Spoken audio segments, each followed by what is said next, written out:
Au nom du Père et du Fils et du Saint-Esprit, ainsi soit-il. Notre Père qui êtes aux cieux, que votre nom soit sanctifié, que votre règne arrive, que votre volonté soit faite sur la terre comme au ciel. Donnez-nous aujourd'hui notre pain de chaque jour. Pardonnez-nous nos offenses, comme nous pardonnons à ceux qui nous ont offensés. Et ne nous laissez pas succomber à la tentation, mais délivrez-nous du mal, ainsi soit-il. Saint Pilice, au nom du Père et du Fils et du Saint-Esprit, ainsi soit-il. Alors, nous changeons de sujet. Nous allons faire un petit peu de philosophie politique. Et nous allons d'abord voir des généralités sur la vie sociale. C'est très actuel puisque la vie sociale aujourd'hui est complètement bannie avec, il paraît qu'il y a une crise sanitaire qui met à bas la société. Alors, il faut d'abord voir quelle est la nature de la société, savoir de quoi on parle quand on parle de vie sociale. L'étude de la vie sociale doit commencer par la recherche de la nature de la société. D'abord, savoir qu'est-ce que c'est que la société. Donc, il y a une première observation qui s'impose d'abord, c'est qu'on ne parle pas de société quand un individu est isolé, et donc que toute société comporte un certain nombre ou une multitude d'individus. Donc ici, c'est la cause matérielle. C'est celle qui tombe le plus immédiatement sous l'observation. La cause matérielle de la vie sociale, c'est-à-dire ce dont la société est faite, elle est faite d'une multitude d'individus. C'est ce qui donne à la société sa nature, c'est-à-dire ce qui fait que c'est une société, et ce qui donne à la société sa nature, c'est sa cause formelle. Ça, c'est une première observation. Et cette première observation sur la pluralité des individus, est-ce qu'elle nous découvrirait la cause formelle en même temps que la cause matérielle? Est-ce qu'elle suffirait à définir la nature de la société? Ça, c'est la position de l'individualisme, qui est un système social qui confond cause matérielle et cause formelle. Donc cause matérielle, je le répète, c'est ce dont la société est faite, c'est-à-dire elle est faite d'une multitude d'individus, ça c'est la cause matérielle, et ce qui donne à cette société sa nature, c'est-à-dire ce qui fait que c'est une société, c'est la cause formelle. Donc l'individualisme est un système qui va confondre les deux, cause matérielle et cause formelle, et qui ne va voir rien d'autre dans la vie sociale que le nombre des individus.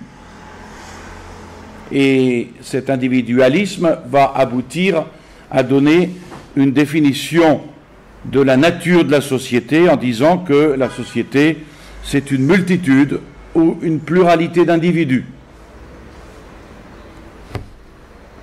L'individualisme considère donc la société comme une masse amorphe, une foule qui pourrait être sans structure, sans organisation, dont chacun serait un numéro pareil aux autres, une poussière d'individus qui pourraient être indépendants les uns des autres, comme des grains de poussière qui ne compteraient que par leur nombre.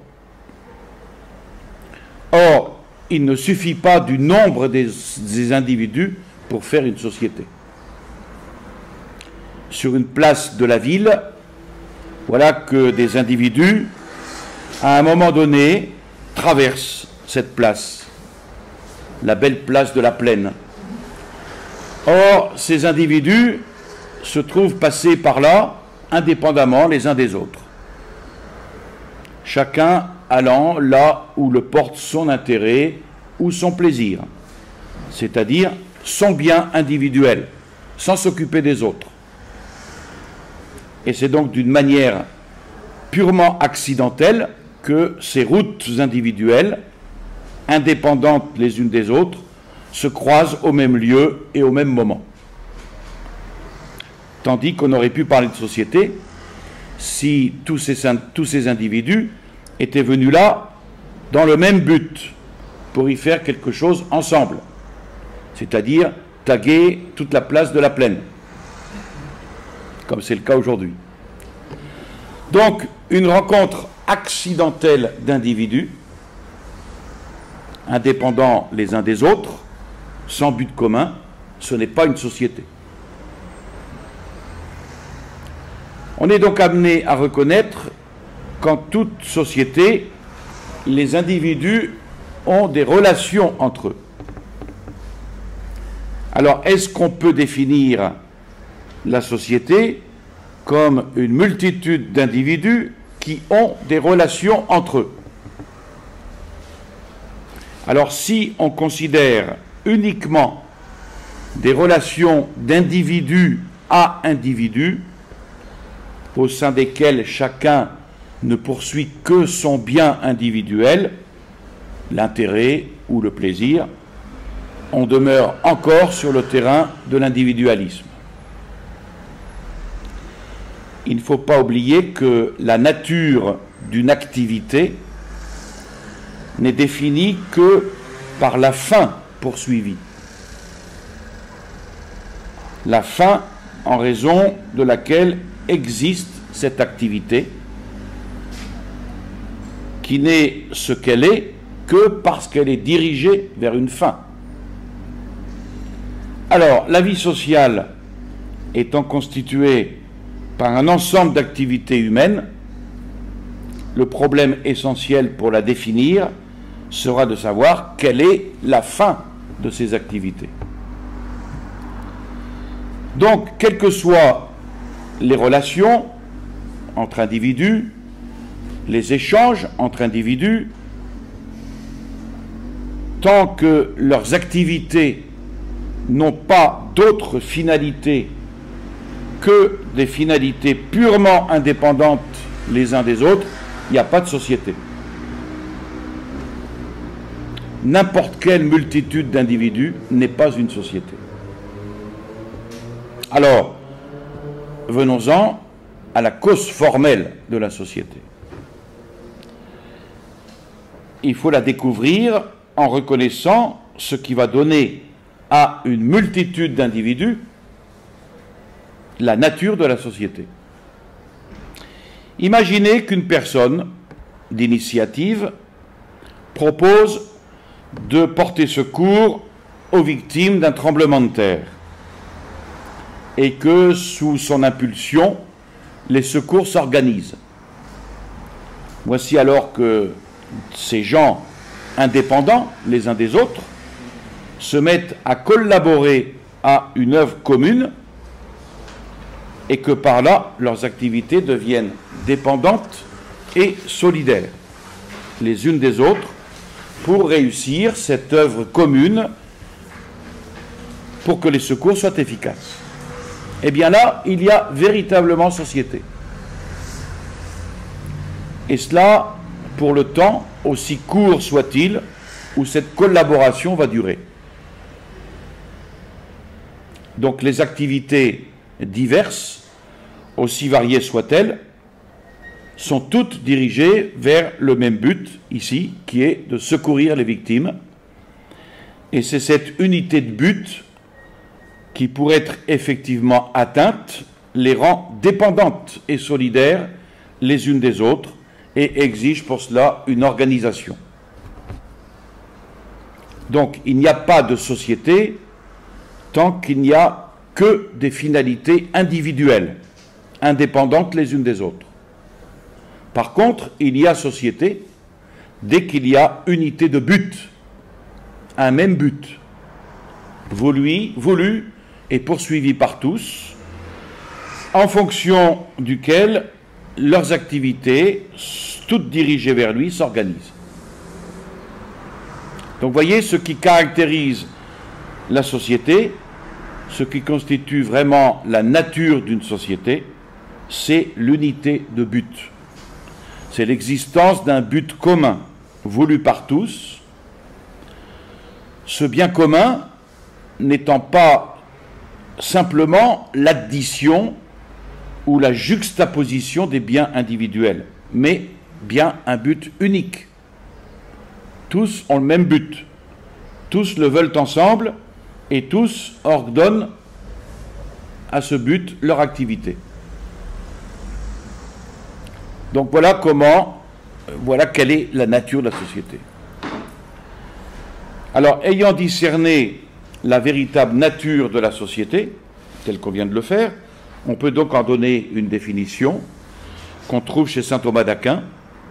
La société consiste en ce que les hommes s'ordonnent à quelque chose d'un à accomplir ensemble. Quelque chose d'un, c'est un même but à accomplir ensemble. C'est facile. Ou encore, la société est un ordre entre les hommes pour réaliser ensemble une œuvre commune dans la volonté d'un même but. Donc, œuvre commune dans la volonté d'un même but. La nature de la société est donc essentiellement définie par sa cause finale, qui est le bien commun. Et ainsi, on a vu cause matérielle, cause formelle, cause finale. Quant à la cause formelle qui donne à la société d'avoir la nature de société, on voit qu'elle est ce qu'on pourrait appeler l'ordre social, c'est-à-dire la subordination des activités individuelles à une œuvre commune et des intérêts particuliers au bien commun. S'il n'y a pas ça, il n'y a pas de société.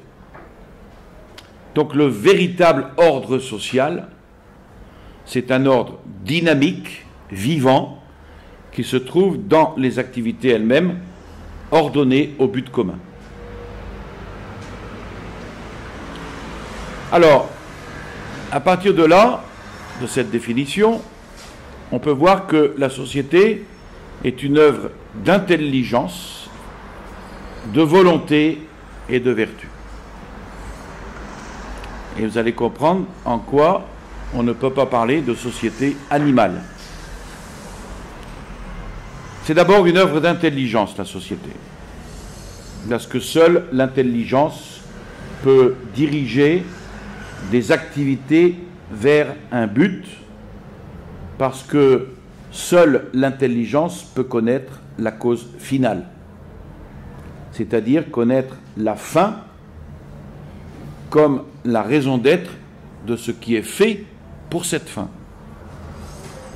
Donc seule l'intelligence peut avoir l'idée d'un bien commun comme but vers lequel toutes les activités individuelles sont dirigées. D'où il résulte que la société, ordonnance des activités individuelles pour un but commun, est l'œuvre de l'intelligence, parce que seule l'intelligence peut concevoir et réaliser une telle ordonnance. Donc la société, c'est une œuvre d'intelligence. Ensuite, c'est une œuvre de volonté libre. Il ne suffit pas que les individus aient, par l'intelligence, l'idée d'un but commun. Il faut encore qu'ils le veuillent. Parce que s'ils ne le veulent pas, eh bien chacun poursuivra son intérêt particulier. Et alors l'œuvre commune ne se fera pas et il n'y aura pas de société. Donc la condition fondamentale de la vie sociale, c'est que le bien commun soit non seulement conçu, mais voulu, c'est-à-dire aimé, comme meilleur que le bien individuel, qui doit donc alors lui être subordonné.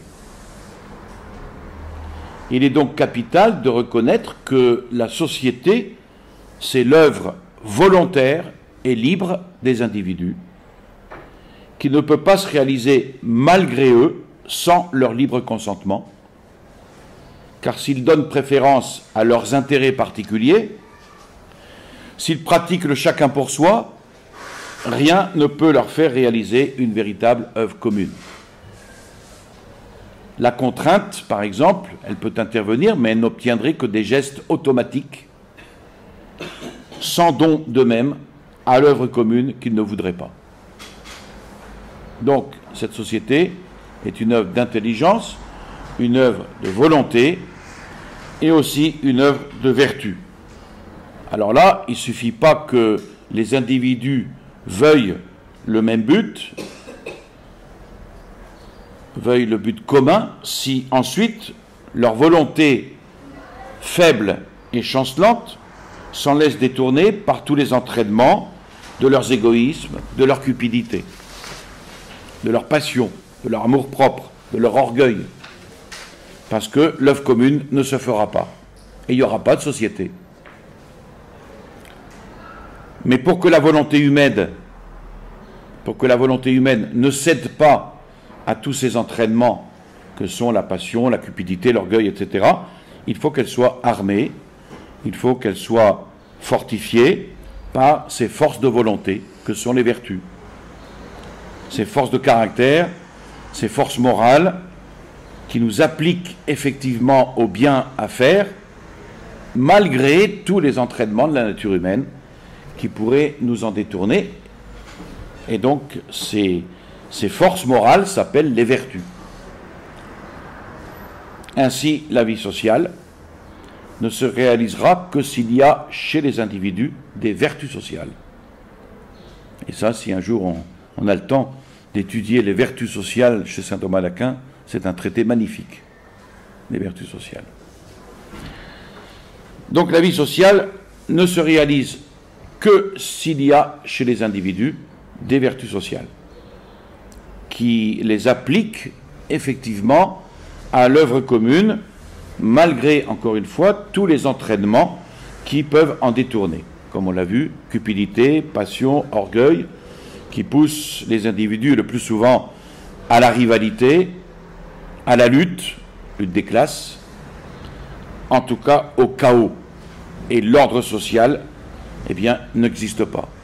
Cet ordre social, il ne s'obtient qu'à force de discipline, discipline des vertus, de maîtrise intelligente, volontaire, qui est l'œuvre des vertus sociales.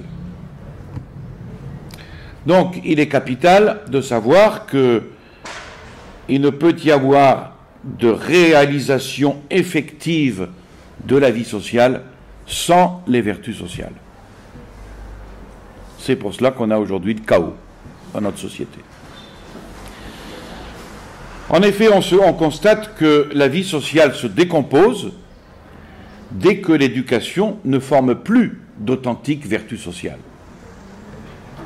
Et quand règne le chacun pour soi, parce que la vie sociale est minée par l'individualisme, eh bien, elle s'effondre, cette vie sociale, et on ne la restaurera pas sans éducation, sans rééducation des vertus sociales.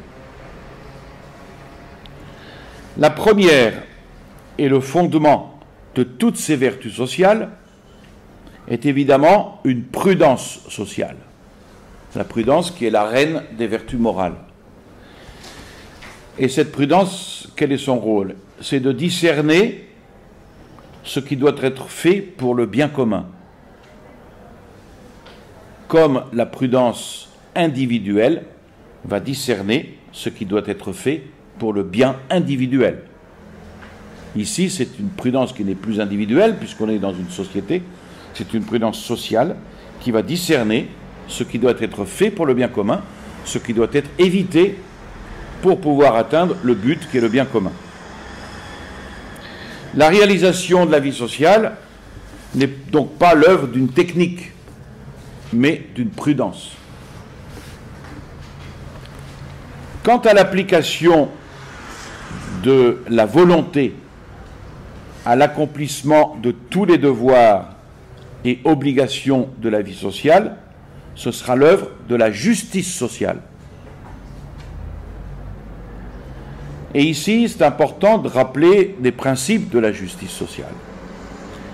La justice individuelle, elle concerne les rapports des droits, de droits et de devoirs entre individus, donc les échanges. C'est pour cela qu'on l'appelle la justice commutative. Sa loi, c'est l'égalité. Par exemple, égalité de valeur entre produits vendus et prix payés. Parce que deux individus sont égaux si on les considère uniquement en tant qu'individus. Ensuite, cette justice sociale a deux aspects réciproques. La justice distributive, qui concerne les devoirs de la société vis-à-vis des individus, encore que celle-ci puisse être considérée comme justice individuelle en tant qu'elle a pour objet les droits des individus.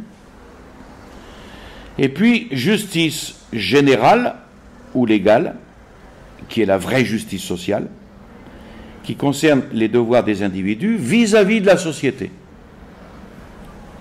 Alors, elle sera appelée générale, parce qu'elle a pour objet propre le bien commun, ou le bien général, le bien commun à tous, ou légale, parce que ces obligations sont déterminées par les lois de la société.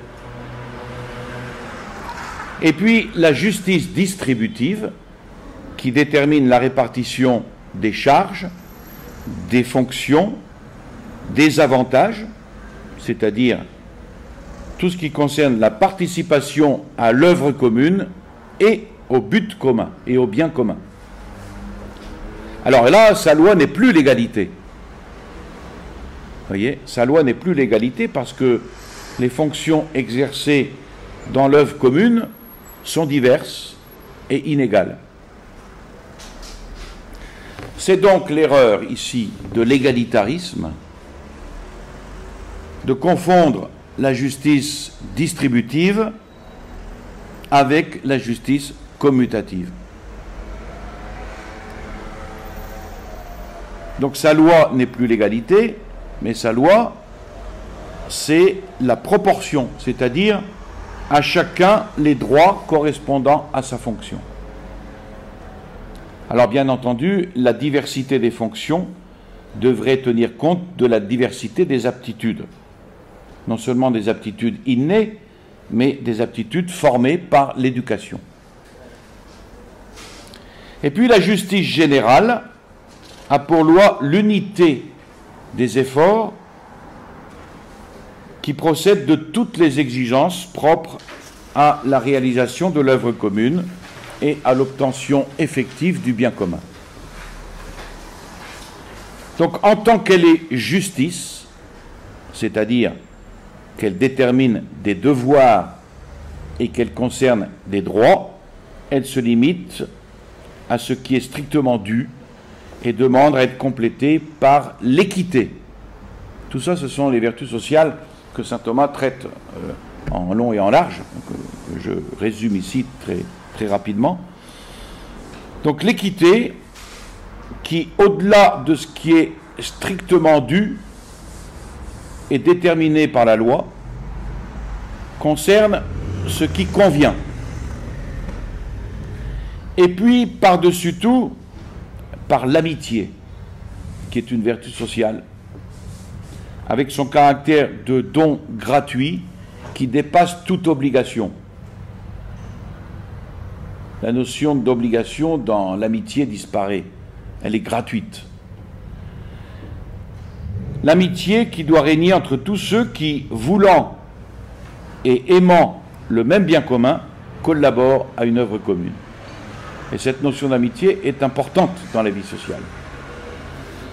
Entre chrétiens, cette amitié, elle sera charité surnaturelle. Mais en dehors du christianisme, tout ordre social authentique exige une amitié naturelle entre tous les participants, au point qu'un païen, comme Aristote, a pu enseigner que l'amitié entre concitoyens est plus indispensable encore que la justice à la bonne marche d'une société. Et enfin, quand tous les droits sont respectés, la justice produit la concorde, qui se définit négativement par l'absence de querelles, de revendications, la paix sociale. Mais l'amitié a pour effet la réalité positive de la paix qui est une communion. Quand, dans un ordre social authentique et stable, tous communient dans l'unité de leurs efforts pour le même bien commun, voulu et aimé par tous.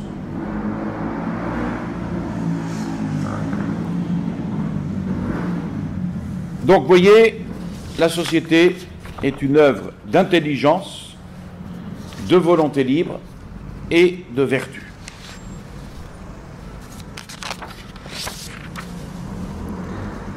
La société est une réalité essentiellement humaine.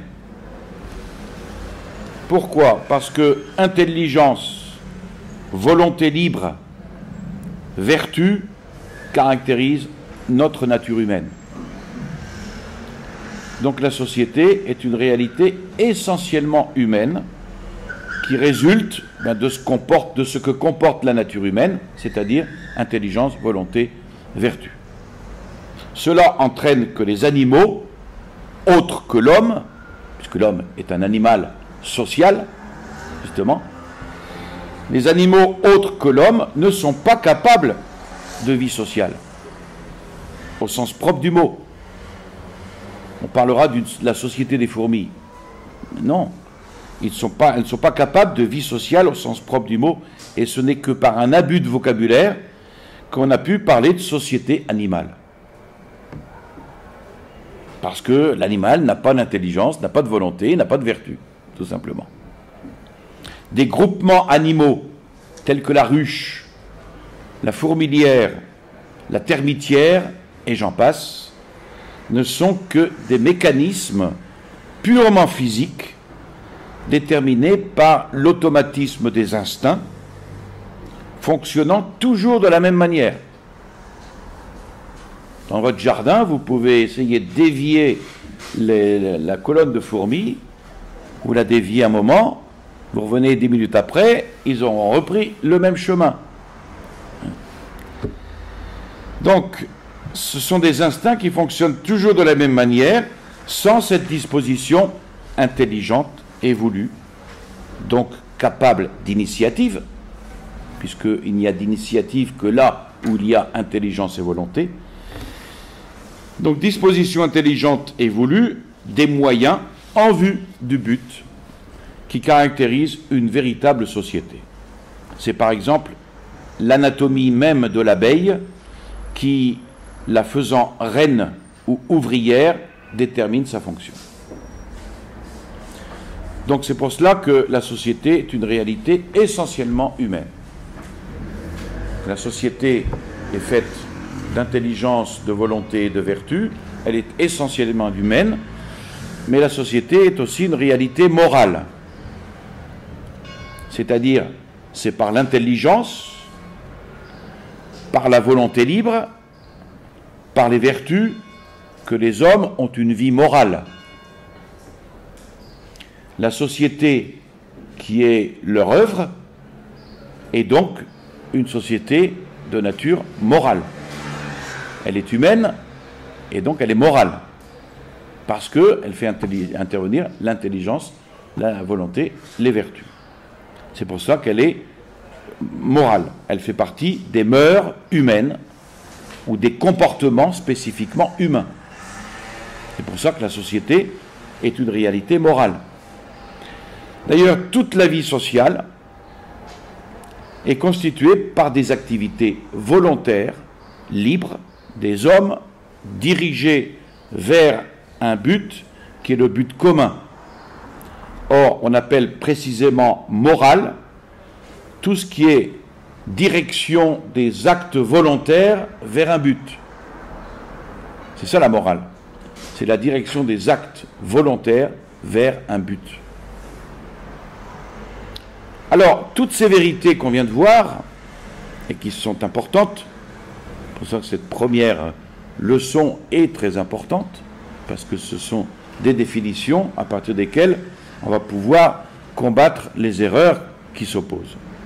Toutes ces vérités ont été complètement méconnues par un système directement opposé à l'individualisme, le collectivisme, le totalitarisme ou le sociologisme, parce que de même que l'individualisme ne voit que les individus dans leur pluralité, ce système collectiviste, totalitaire, sociologique, ce système ne voit que la collectivité ou le tout social dont les individus font partie et dans lequel ceux-ci seraient en quelque sorte totalement absorbés. Alors plus précisément, le collectivisme a fort bien vu, en critiquant l'individualisme, que la société n'est pas une poussière d'individus indépendants les uns des autres, mais qu'elle a une véritable unité et que les individus y sont dépendants et solidaires les uns des autres. Ça, le collectivisme l'a bien vu dans sa critique de l'individualisme. Mais, et c'est là qu'il pêche, il considère cette unité de la société comme une unité physique ou substantielle dont les individus ne seraient plus que les éléments constituants le sociologisme substantifie en quelque sorte la société, comme le platonisme substantifie les idées, et c'est d'ailleurs pourquoi Platon a été collectiviste. Donc un tel système peut d'ailleurs être présenté sous des formes bien variées. Une présentation mécaniste va considérer la société comme une immense et très complexe machine collective dont les individus seraient comme les rouages, donc totalement absorbés en elle et n'ayant plus d'existence propre, n'étant plus qu'un élément de l'ensemble, comme un rouage dans un mécanisme. Une présentation plus chimique que mécanique va considérer la société comme une véritable substance collective dont les individus seraient les éléments constituants, n'ayant pas plus d'existence propre que les atomes dans la molécule. Comme dans l'unité substantielle de la molécule d'eau, les atomes d'hydrogène et d'oxygène n'ont plus d'existence indépendante et ne sont plus que les éléments de l'ensemble. Alors, il pourra y avoir aussi une autre présentation, une présentation vitaliste ou biologique, qui va considérer la société comme un organisme vivant collectif, absorbant en lui les vies individuelles, comme l'organisme individuel absorbe en lui les vies des cellules qui le constituent. Chaque cellule n'a plus de vie propre, mais n'est plus qu'un élément de la vie d'ensemble de l'organisme entier. Alors, on compare chaque fonction sociale à quelque organe ou fonction physiologique dans l'organisme vivant. Par exemple, le gouvernement au cerveau ou au cœur. On a été jusqu'à comparer les riches aux tissus graisseux parce qu'ils constituent les réserves. Alors, en tout cela, il y a une erreur grave. Et c'est l'erreur du collectivisme. Il y a une erreur grave parce que la vie sociale ne comporte pas de fusion ou d'unité substantielle des individus comme des atomes dans la molécule ou des cellules dans l'organisme vivant polycellulaire. Dans la vie sociale, les individus restent des substances distinctes, des personnes autonomes ayant chacune l'usage de la liberté. On ne peut même pas parler d'unité physique de la société, parce qu'aucune force ou nécessité physique ne peut faire constituer une véritable société à des individus qui n'en veulent pas. La société, c'est donc bien l'œuvre volontaire et libre des individus, parce que s'ils ne veulent pas le but commun, mais poursuivent chacun leur but particulier, avec ce chacun pour soi, encore une fois, l'œuvre commune ne se réalisera pas. La contrainte peut utiliser des individus comme des instruments au service d'une œuvre qui n'est pas vraiment leur œuvre parce qu'ils ne la veulent pas et qu'ils s'y déroberont dès que cette contrainte cessera. Elle ne peut donc en aucun cas constituer une véritable société, cette contrainte. On rencontre donc sur le problème de la nature de la société, comme sur presque tous les problèmes, deux systèmes opposés, dont chacun a vu quelque chose de vrai, mais est tombé dans l'erreur en méconnaissant ce qu'a vu l'autre. Par exemple, pour résumer, l'individualisme. Il a bien vu que les individus demeurent des substances distinctes, que les individus demeurent des personnes autonomes. Ça, il l'a bien vu. Et que la société est leur œuvre volontaire et libre. Mais il n'a pas vu l'unité de la société dans laquelle les individus sont dépendants et solidaires des uns des autres vers un but commun. Ça, il ne l'a pas vu. C'est son erreur. Le collectivisme, lui, au contraire, il a bien vu cette unité de la société dans laquelle les individus sont dépendants et solidaires les uns des autres, mais il n'a pas vu qu'ils demeurent pourtant des substances distinctes et des personnes autonomes, et que la société est leur œuvre volontaire et libre. Ça, c'est l'erreur du collectivisme. Alors, il faut reconnaître à la fois ces deux vérités complémentaires, elles sont complémentaires, en ne niant ni l'une ni l'autre, et montrer comment elles s'accordent. Et elles s'accordent. Et c'est ce qui résulte de la définition qu'on a donnée de la nature de la société, parce que l'unité de but donne bien à la société une véritable unité et rend bien les individus dépendants et solidaires les uns des autres pour réaliser ensemble le but commun. Mais parce qu'il s'agit d'une unité de but et non pas d'une unité physique ou substantielle, les individus y demeurent des substances distinctes et des personnes autonomes. Et la réalisation du but commun, c'est leur œuvre volontaire et libre. Alors, la solution de tous les problèmes de la vie sociale, elle dépend de cette conception complète de la nature, même de la société. Tandis que pour chacun de ces problèmes, nous retrouverons des erreurs individualistes, collectivistes, qu'il faudra discuter avant d'aboutir à une solution complète. Et puis, enfin, il faut préciser de quelle nature est l'unité de cette société. J'ai dit tout à l'heure qu'elle n'était pas, il ne s'agissait pas d'une unité physique. Ce n'est pas une unité physique déterminée par des lois physiques qu'on suit nécessairement sans le savoir, sans le vouloir et sans pouvoir faire autrement.